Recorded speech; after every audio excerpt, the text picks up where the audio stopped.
in today's tutorial, I'm going to show you how to disable sleep mode on your Lenovo laptop device. So this should hopefully be a pretty straightforward process here, guys. And without further ado, let's go ahead and jump straight into it.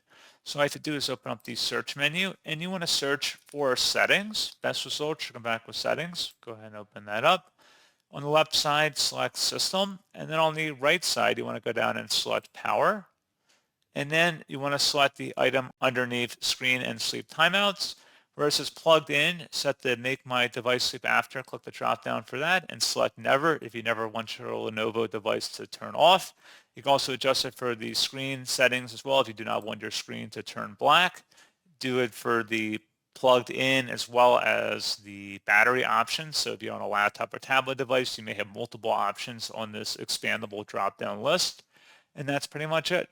So, as always, thank you guys for watching this brief tutorial. I do hope that was able to help you out, and I do look forward to catching you all in the next tutorial. Goodbye.